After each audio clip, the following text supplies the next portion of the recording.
أعوذ بالله من الشيطان الرجيم بسم الله الرحمن الرحيم Assalamu alaikum wa rahmatullah ta'ala wa barakatuhu, chers auditeurs et chères auditrices.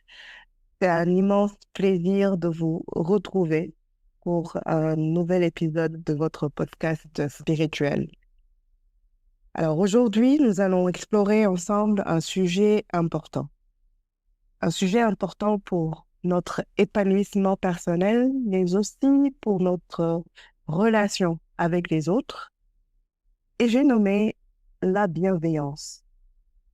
La bienveillance par rapport à une société qui change, qui se mue, pas toujours dans le bon sens. Nous entendons beaucoup parler d'infox, nous entendons beaucoup parler de ragots, de communication pas très fluide, pas très honorable. Et avec notre invité du jour aujourd'hui, nous avons l'honneur de parler cette, de ce sujet à la lumière de l'islam, en nous appuyant sur le noble Coran et sur les hadiths, mais aussi sur nos attitudes, sur nos comportements au quotidien. Nous parlerons de bienveillance envers nous-mêmes, mais nous parlerons aussi de bienveillance vis-à-vis des autres. Et sans trop tarder, j'ai le plaisir d'accueillir une étoile, une jeune dame pour qui j'ai énormément de respect, une sœur. Assalamu alaikum, Sokhna Thiané Ndiaye. Alaykoum salam, Afsa. Alors, Merci pour cette invitation. depuis le temps que nous préparons cet épisode en particulier, c'est avec beaucoup de joie que je t'accueille aujourd'hui. Et nous allons parler de bienveillance dans cet épisode, de Rahma. Et nous aimerions en savoir un peu plus sur toi. Qui est Thiané Ndiaye? Merci Afsa. Tout d'abord, laisse-moi te remercier pour cette invitation. C'est vraiment un honneur pour moi d'être l'invitée de Spirituel que je suis et dont j'adore les épisodes. Et voilà, c'est un honneur pour moi de faire cet entretien avec toi. Tu es une femme inspirante, machallah, et je ne cesse de te le répéter parce que tu forces l'admiration, tant par ton parcours de vie que pour toutes les réalisations que tu as faites. Et I very much look up to you, sister. Euh, Tiane, c'est une jeune Sénégalaise qui évolue dans la diaspora, basée en France, maman d'une petite fille de 7 ans qui fait ma joie de vivre et qui me rappelle tous les jours à quel point notre Seigneur est miséricordieux, comme le suggère notre sujet aujourd'hui. Tiane est la petite sœur de deux incroyables grandes sœurs qui sont mes piliers. Coucou Maggie et Mémé, la grande sœur de deux jeunes frères également, et la digne fille de deux êtres incroyables qui sont partis rejoindre notre Seigneur, qu'Allah ait pitié de leur âme.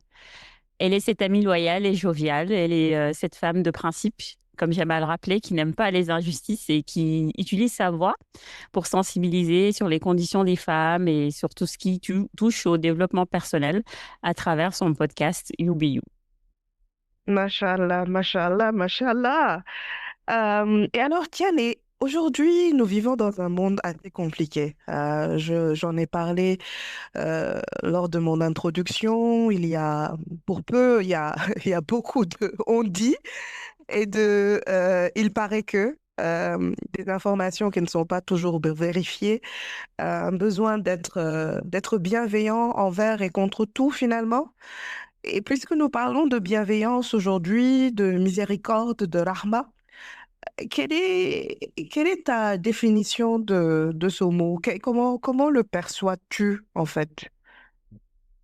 La bienveillance, c'est un mot puissant. Et rien qu'avec ce mot, Dieu a fait ce monde. Et on peut refaire ce monde aussi avec ce même mot. parce que ce monde est devenu fou, comme j'aime bien le dire. Il y a eu beaucoup de dégradation de valeurs.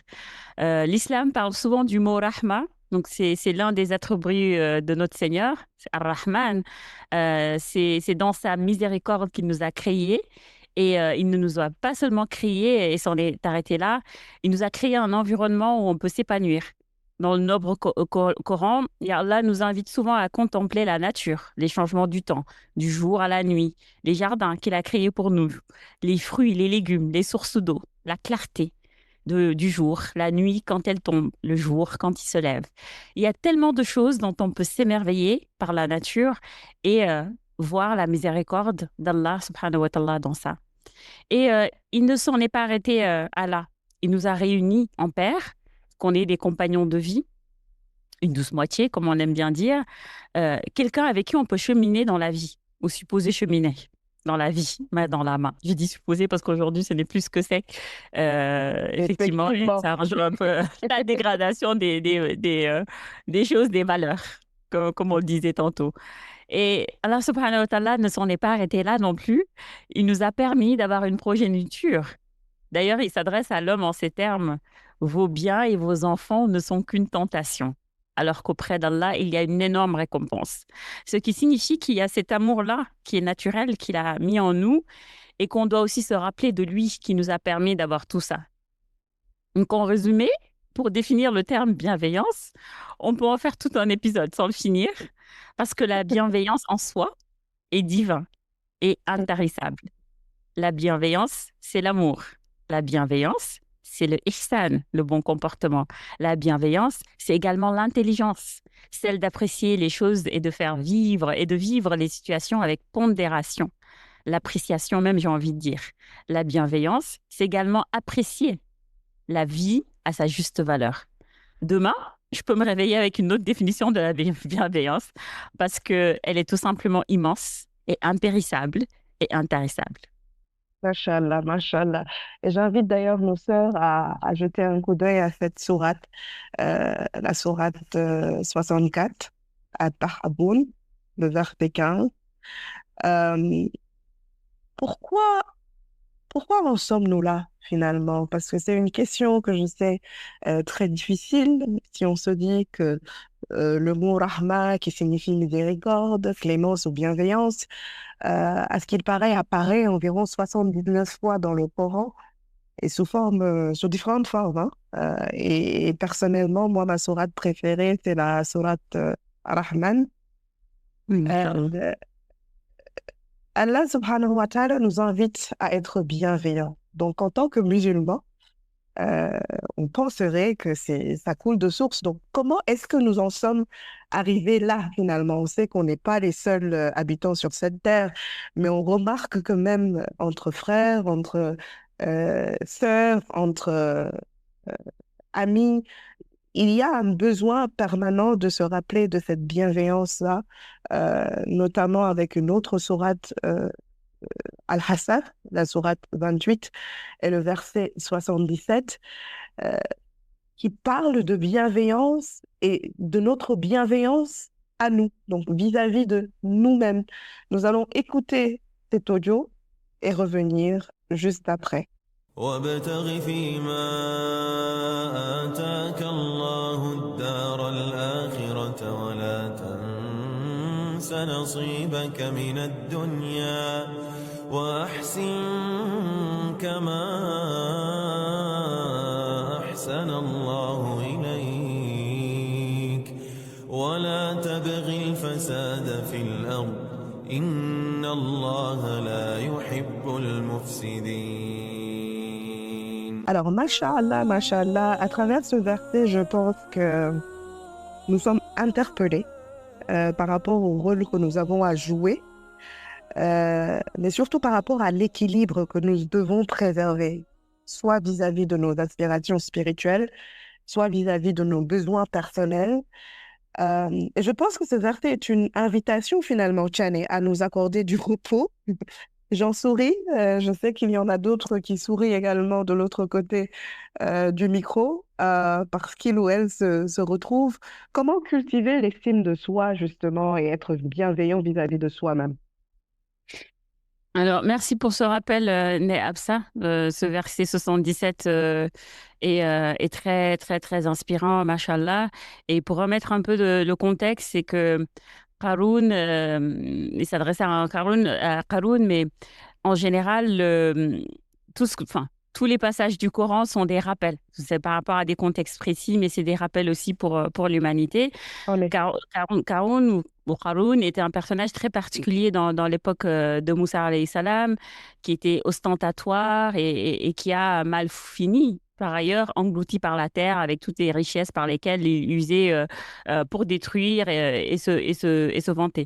Mhm. Je convie d'ailleurs nos auditeurs à aller écouter, lire et méditer sur cette sourate, Al-Qasas, qui retrace magnifiquement la vie de Moussa et qui nous apprend beaucoup, beaucoup, beaucoup de choses sur le tawakkul, le sabr, et voilà, plein, plein, plein d'autres leçons. Donc, notre Seigneur, en nous donnant des exemples sur la vie des prophètes, nous invite aussi à y prendre la graine et à nous inspirer de ça. Donc, ce verset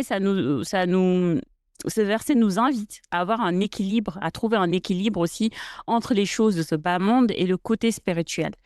La dunya est une occasion pour nous de préparer la akhira, donc le monde, euh, on va dire le monde infini ou le vrai monde. Donc voilà, donc ça nous permet, la dunya est une occasion d'œuvrer pour le paradis. Mhm. Et je dis tout le temps dans mes partages de stories que tous les bienfaits que nous avons sur cette terre, c'est par la rahma d'Allah subhanahu wa ta'ala. Mm. Et on nous les donne pour qu'on puisse en faire bénéficier à d'autres, à partager, à aider, à inspirer, qu'on en fasse une utilisation bénéfique pour l'humanité. Donc rien que le podcast qu'on est en train d'avoir, c'est un bienfait pour l'humanité, c'est un bienfait, c'est un partage. Voilà. Et ça fait partie aussi des gratitudes qu'on a, on va dire, et ça fait partie de la rahma d'Allah subhanahu wa ta'ala qui nous a aussi donné la santé et la parole pour Mhm. qu'on puisse être écouté et qu'on fasse véhiculer son message. Donc, Allah te rétribue déjà pour ce podcast et toutes ces belles choses que tu fais pour inspirer nos frères et sœurs. Donc, ça rejoint également le verset de ma sourate préférée de tous les temps, Ad-Duha, euh, qui dit, le dernier verset qui dit, et quand on bienfait de ton Seigneur, vante-les. Quand tu es privilégié, ça signifie quoi? Quand tu es privilégié, sois reconnaissant envers le Seigneur. Profite de ces bienfaits-là. Habille-toi bien, nourris-toi bien. Mais ne sois pas égoïste, partage-le avec les autres. C'est là où se trouve le test, cet équilibre dont on parle. Sois bienfaisant comme Allah a été bienfaisant envers toi. Regarde juste un bébé dans le ventre de sa mère, comment fonctionne une grossesse. Mhm. Mhm. Un être qui bouge à l'intérieur d'un autre être, qui est entretenu là-bas pendant des mois. Et je me Mm. souviens pendant ce passage, hein, quand j'étais enceinte de ma fille, et qu'il y avait des périodes où c'était dur. Et l'une de mes sœurs, elle me disait, mais Tiane, c'est normal, tu es en Mm. train de fabriquer un être humain.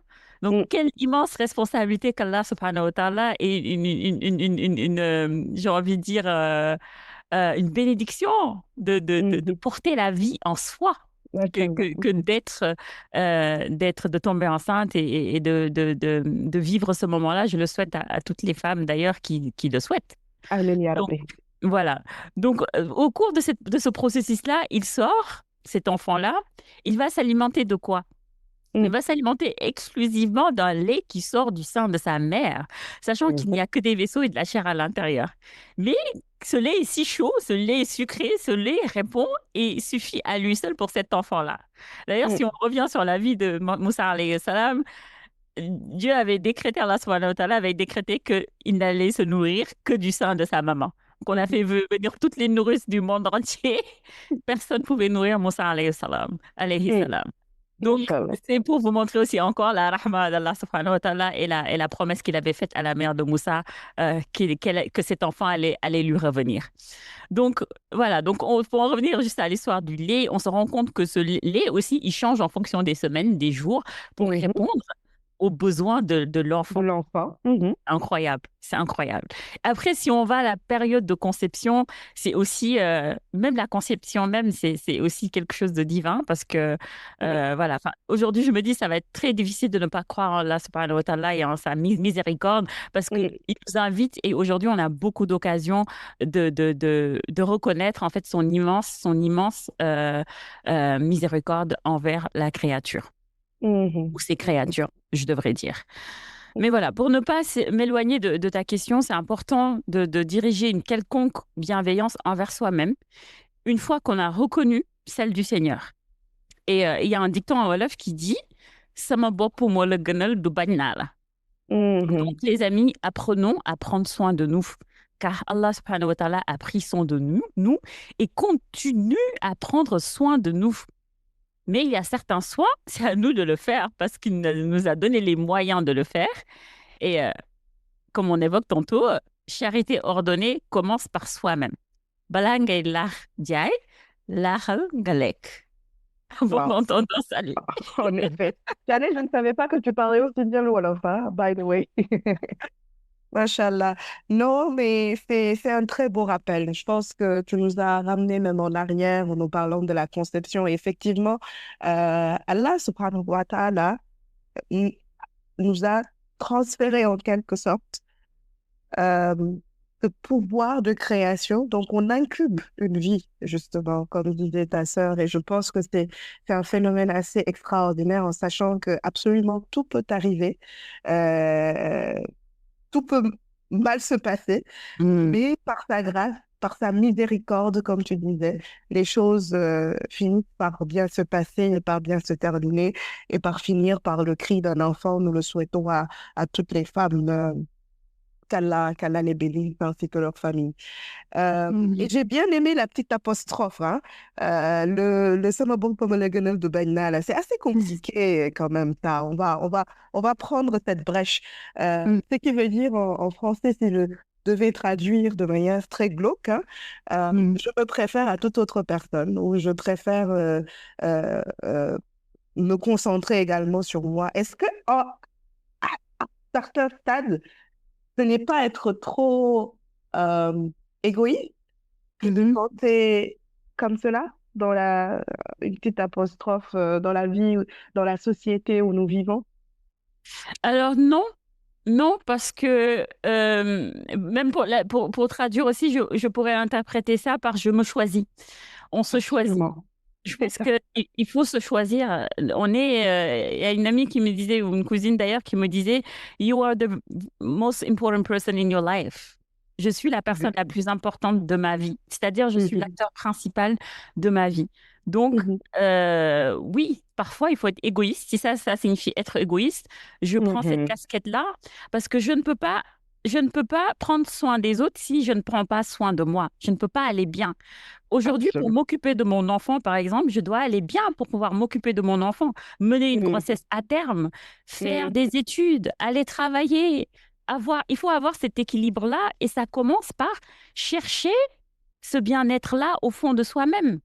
Parce que personne d'autre va venir nous le procurer. Diam, ya koy may sa bop, comme on dit, n'est-ce pas? Absolument.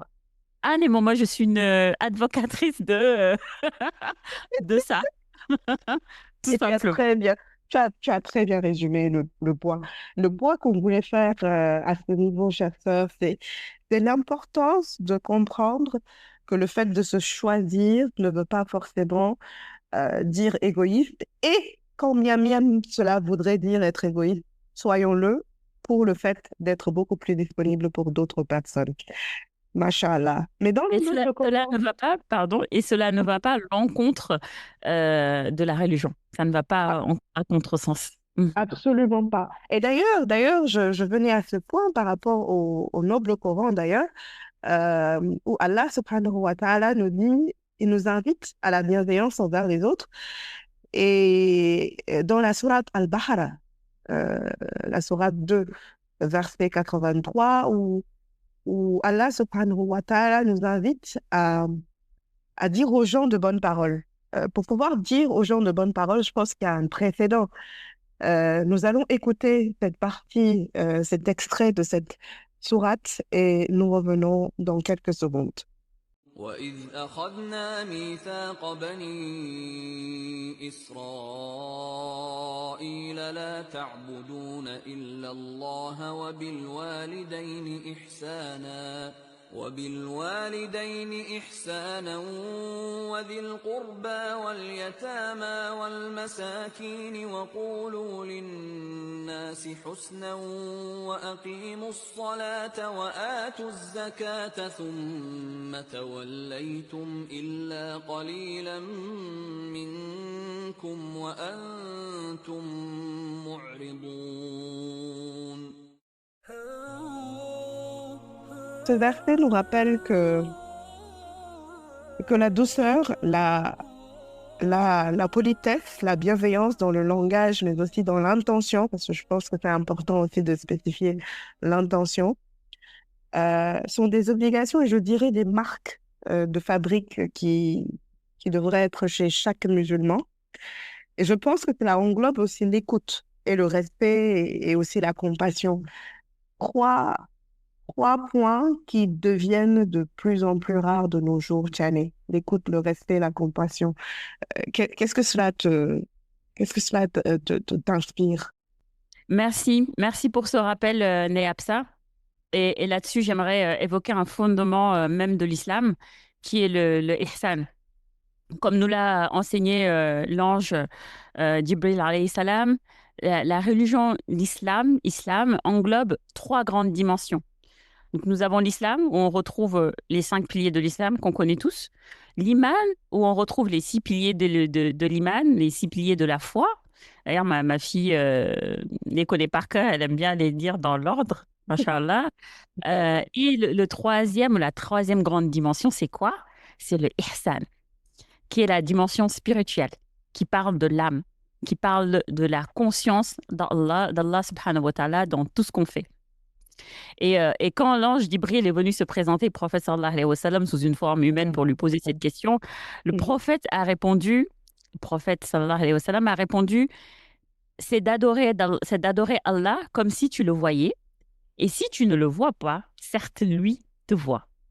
Donc concrètement dans nos actes, on doit être conscient de la présence d'Allah subhanahu wa ta'ala dans nos actes d'adoration envers lui, même quand on est seul, et dans nos actes envers les autres créatures d'Allah subhanahu wa ta'ala, envers nos proches, les animaux, la nature, envers toutes les interactions de l'homme et de ce qui l'entoure.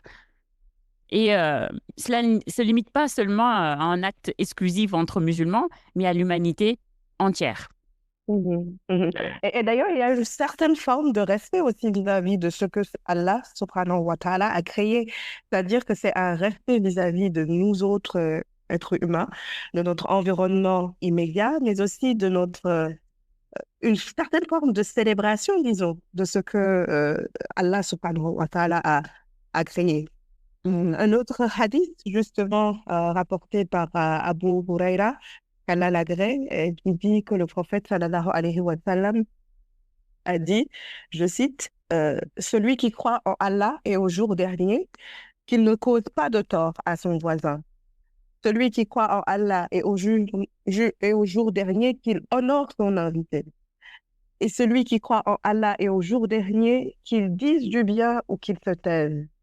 Et cela est rapporté par Bukhari et Muslim. Magnifique. Un point qui est très difficile quand même, hein, il faut se l'avouer, dire du bien de quelqu'un ou se taire. Oui. Et dans ce contexte, justement, Tiane, dans ce contexte où on doit avoir cette retenue vis-à-vis des autres, cette retenue, on doit avoir cette relation vis-à-vis de la famille. On sait bien qu'avec les parents, le Coran nous exhorte à beaucoup de bienveillance pour nos pères et mères, bienveillance vis-à-vis de nos enfants, du ou de la conjointe, la relation que nous avons avec notre famille au sens plus large du terme. Il y a aussi un sujet à part entière pour un épisode sûrement, la relation avec les collègues ou dans le cadre professionnel, la relation avec les autres, ceux et celles que nous ne connaissons pas forcément. Alors, dans tout ça, comment établir une relation avec chacune de ces sphères sans risquer de se perdre et surtout garder son équilibre et se choisir, comme tu disais tout à l'heure. Mhm. Avant de répondre à cette question, j'aimerais un peu commenter ce que tu viens de dire, ce qui est incroyable, le hadith que tu as partagé qui est un rappel pour nous tous parce que j'ai été invitée récemment à BBC Afrique Mhm. à parler d'un épisode sur le gossip, sur la médisance. Oh. Et c'est très, comment dire, ça peut être paradoxal parce qu'on nous Mhm. demande de se taire, Mhm. soit de dire du bien ou de se taire, Mhm. mais je pense que c'est une invitation à cultiver la bienveillance, ce qu'on disait envers soi-même et envers les autres. Mhm. En même temps, cela ne signifie pas ne pas taire, par exemple, taire une injustice. C'est-à-dire, on ne va pas se dire, je n'ai pas le droit de dire du mal de quelqu'un d'autre, Mhm. je ne m'en mêle pas, comme on dit chez nous, le mandou, voilà, m'occuper que de mes affaires. Non. Mhm. L'islam aussi nous enseigne, quand on voit une injustice, de le combattre. Si on peut le combattre par ses moyens, on le fait. Et c'est Mhm. les moyens qu'on a, c'est voilà, soit par son argent, soit par sa langue, si c'est par la Mhm. parole, ça doit passer, ou si on, vraiment on n'a pas les moyens, par le cœur, n'est-ce pas? Mhm. Donc, Mhm. l'humain, ou on va dire le musulman, a ce devoir-là d'agir devant une injustice et de ne pas le taire. Donc voilà, c'est juste cette petite parenthèse que je voulais mettre, mais forcément, on doit cultiver, voilà, l'islam nous apprend beaucoup de choses et on a plein de, on va dire, d'obligations et de façons de nous comporter vis-à-vis Mhm. de nos frères et sœurs. Et pour revenir à la question, ta question concernant nos rapports, hein, par rapport à nos proches, à nos collègues, etc. Aujourd'hui, nous avons des droits. Dans l'islam, nous avons des droits, des devoirs, slash obligations envers toutes ces personnes-là, même le voisin, n'est-ce pas? Ou pas, parfois. Ces devoirs, ces obligations, pas. Parce que là, on va pas faire du cas par cas, mais il est important de souligner ça et de souligner qu'il y a des limites à tout.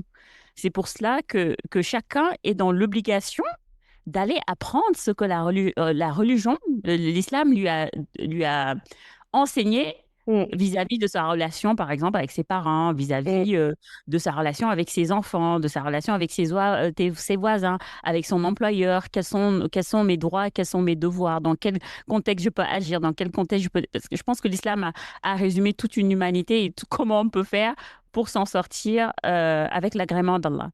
Et je pense que si les gens qui nous écoutent font cet exercice-là, je pense qu'on éviterait beaucoup de problèmes. Rien que dans un contexte de mariage, je pense qu'on est peu aujourd'hui à savoir quels sont les droits et les devoirs d'un époux et d'une épouse. Alors qu'aujourd'hui, il y a quand même les ressources qu'il faut. On va dans d'autres religions, je veux nommer ici le christianisme, il y en a qui font carrément des stages avant d'aller se marier, hein, Absolument. avec une validation, etc. Et je pense qu'on manque alors que ça ne devrait pas être le cas, le musulman est invité à aller cultiver le savoir. Le musulman, comme on dit, nul n'est censé ignorer la loi. Le musulman se doit de savoir ce qui est attendu de lui.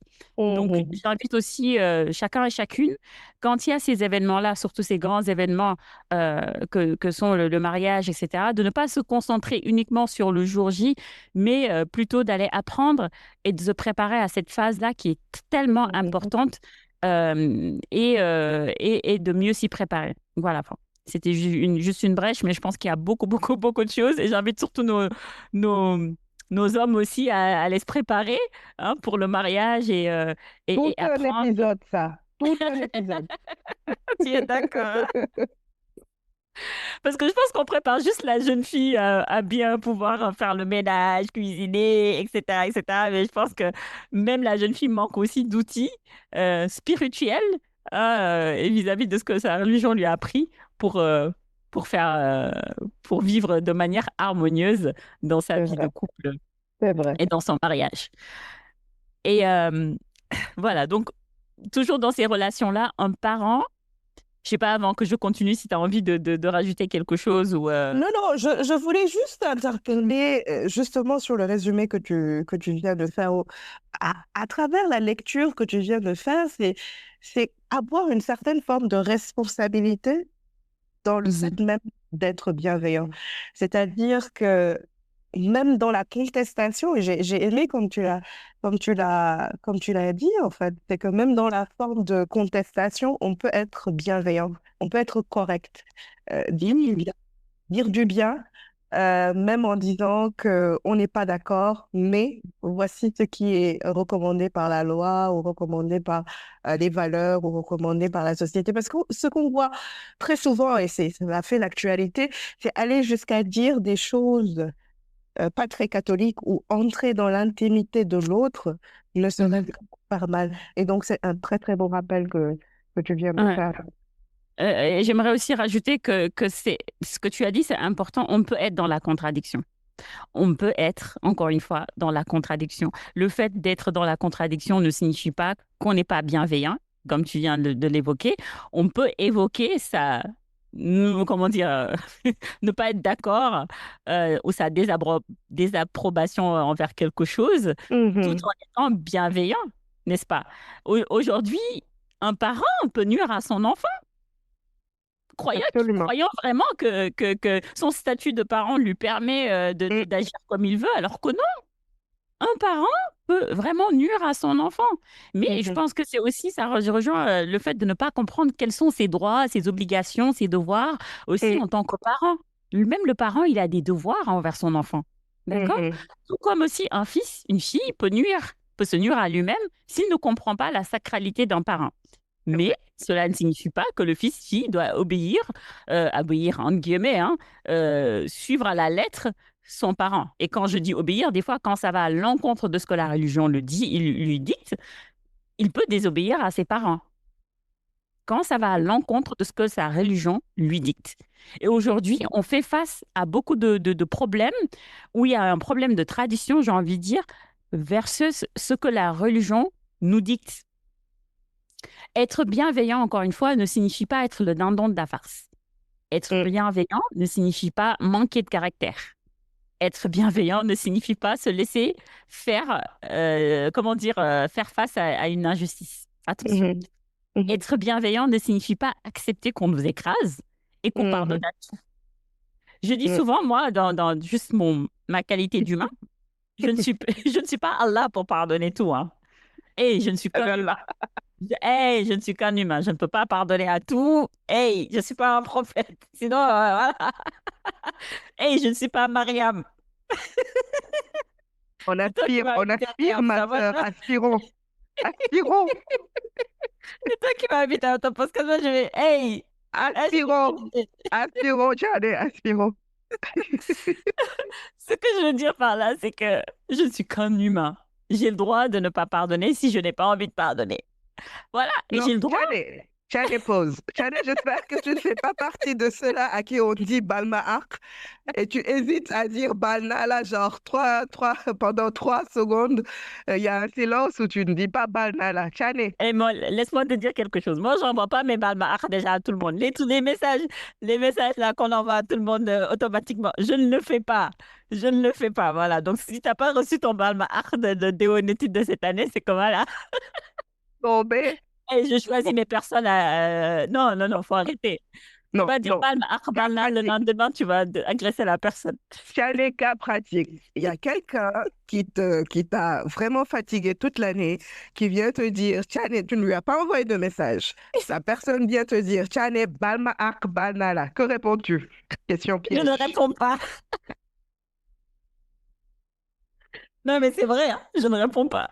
Ou je contourne la question. Ça m'est arrivé d'ailleurs. Oh mon Dieu. Une anecdote, j'étais à la Mecca. Non, mais la personne, enfin, bref. La personne en a profité. Elle sait que elle sait qu'elle m'a causé du tort, mais elle le sait. Elle en a profité que je sois là-bas pour me demander pardon. Bon, j'ai répondu ni oui ni non. Je suis passée à autre chose. Eh ben, dis donc. Bon, on retiendra que cet épisode a été celui du fou rire. C'est ça. Mais retenons que, bon, dans ce que j'entends de ce que tu nous dis, Mhm. c'est que être bienveillant, c'est être aussi authentique vis-à-vis de soi-même, Mhm. vis-à-vis de ce que l'on ressent.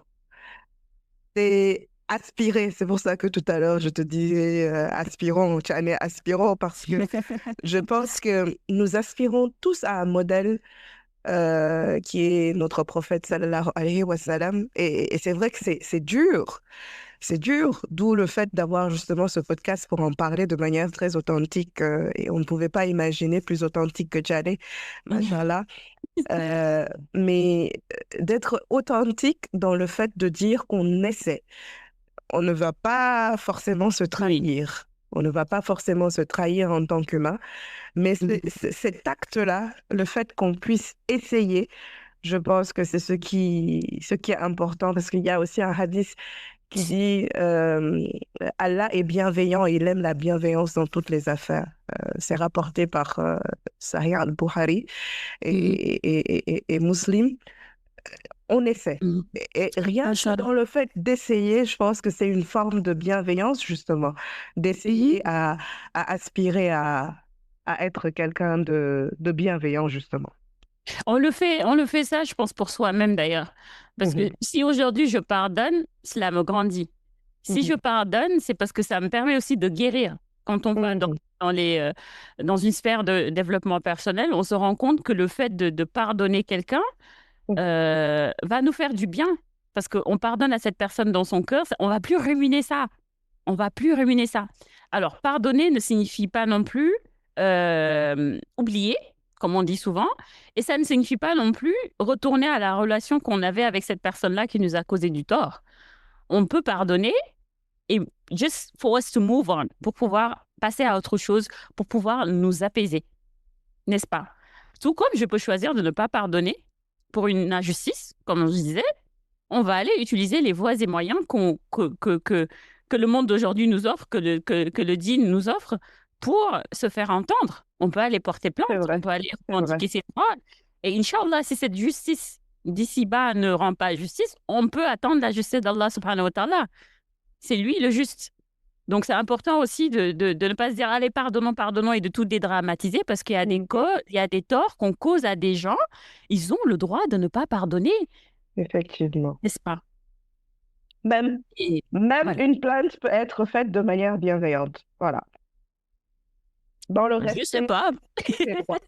Non, mais on a le droit de porter plainte, en fait. Voilà, si je t'entends, on peut être bienveillant parce qu'en réalité, on se rend compte qu'on vit dans une société. Ce n'est pas juste moi et la personne ou moi versus la personne. Il y a certaines causes qui sont portées.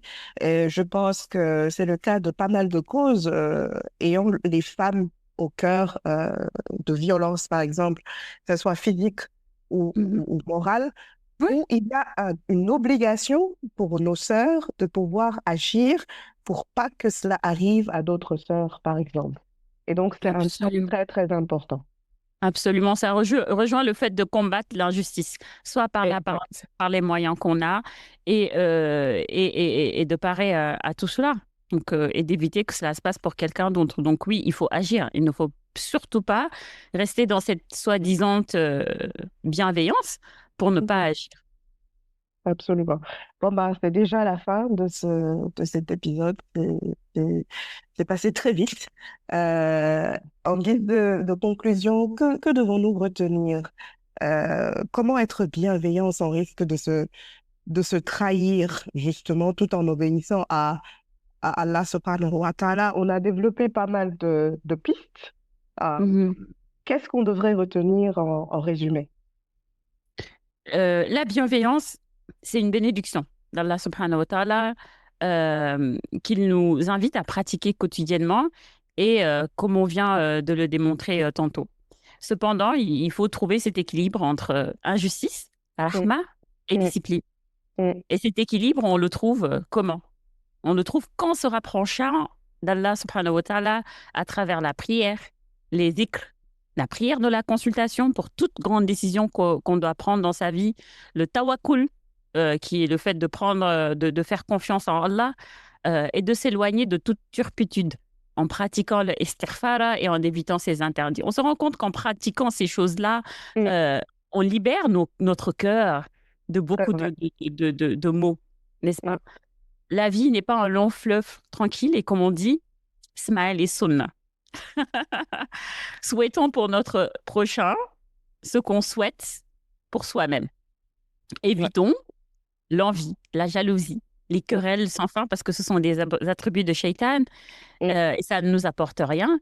Et adoptons les bons comportements et prenons exemple sur les envoyés d'Allah subhanahu wa ta'ala. Mashallah, mashallah. Oh, magnifique conclusion. Bravo, Diane. En tout cas, chers auditeurs, chers auditrices, j'espère que vous avez été tout comme moi, absolument enchantés d'avoir Tiane aujourd'hui. Et franchement, cet échange, franchement, Tiane, on l'a attendu tellement longtemps et tu as été très bienveillante à chaque fois d'être patiente et d'attendre aussi ma disponibilité parce que j'étais très occupée à m'occuper d'un bébé, comme tu l'avais tout à l'heure. Bien sûr. Et ce n'est pas évident envers une sœur d'avoir une telle bienveillance. Donc, tu es l'incarnation, je dirais, de cette bienveillance. Ce n'est pas une On simple retourne le qualité, hein. compliment. Ce n'est pas une simple qualité. C'est pas très simple à adopter, justement. C'est une loi spirituelle, je dirais, un acte de foi pour lequel je pense qu'il faut que l'on prie, justement, pour qu'Allah nous donne cette capacité d'être bienveillant. Je pense qu'à un certain niveau, c'est même une manifestation concrète du lien que l'on a avec Allah subhanahu wa ta'ala. Parce que c'est comme s'il nous transmettait cette bienveillance-là. Et comme tu l'as dit, ce n'est pas se sacrifier inutilement, ce n'est pas durcir ta personnalité face au monde, parce que j'en ai vu beaucoup qui se sont dit finalement, bon, bah, ça sert à rien d'être gentil, entre guillemets, d'être bienveillant, entre guillemets. Et c'est terrible parce que quand ils ne sont pas bienveillants envers les autres, quelque part, ils ne sont pas bienveillants vis-à-vis d'eux-mêmes. Ils nourrissent quelque chose qui inhibe quelque part leur capacité à offrir et à recevoir. Absolument. Et donc, trouver un équilibre entre la justice, comme tu disais, la douceur, l'empathie, se mettre à la place de l'autre, mais aussi la sincérité.